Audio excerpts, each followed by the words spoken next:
早伯你好啊！張姑娘你好，好準時喎。你今日食咗飯未？食咗啦，早伯你呢？我食咗啦，你有心。係啊，多謝你參加我哋賽馬會熱島熱北島嘅社區抗熱計劃啊！咁今日上嚟同你做家訪嘅。哦，好啊，多謝你。咁啊，今日我哋屋企咧，我覺得有少少焗啦，同埋熱熱地嘅，你唔好介意。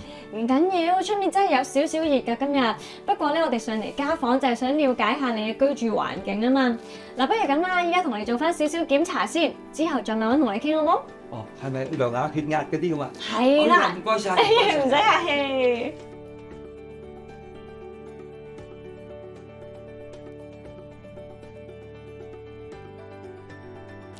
OK， 做完檢查啦 ，Joba 嗱，你啲指數咧都幾理想噶喎，但係咧記住食嘢唔好食咁鹹，同埋平時飲多啲水啊。知道啦，張姑娘。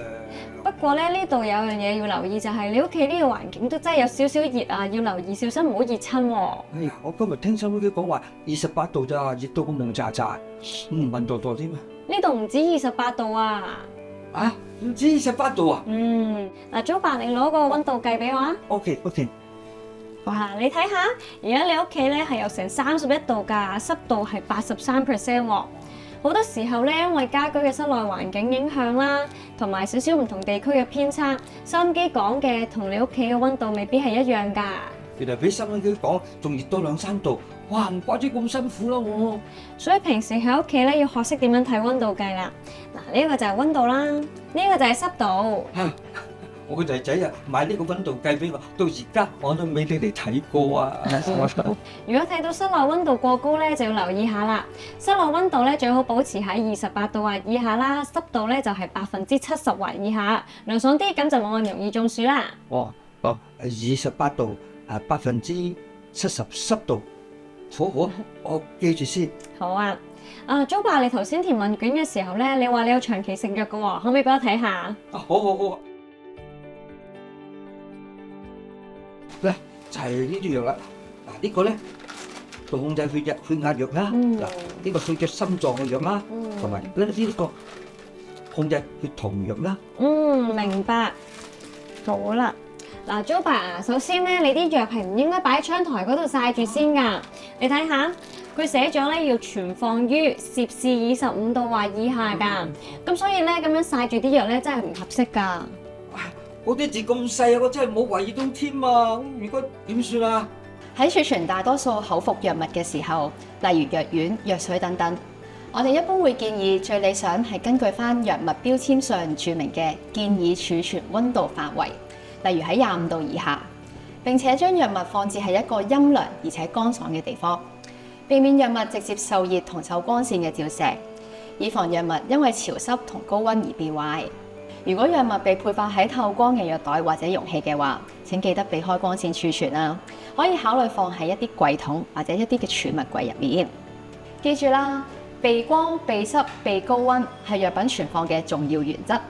如果將藥品放喺浴室、廚房、窗邊呢啲潮濕、悶熱或者光線直射嘅地方，可能會降低藥物療效，甚至會變質㗎。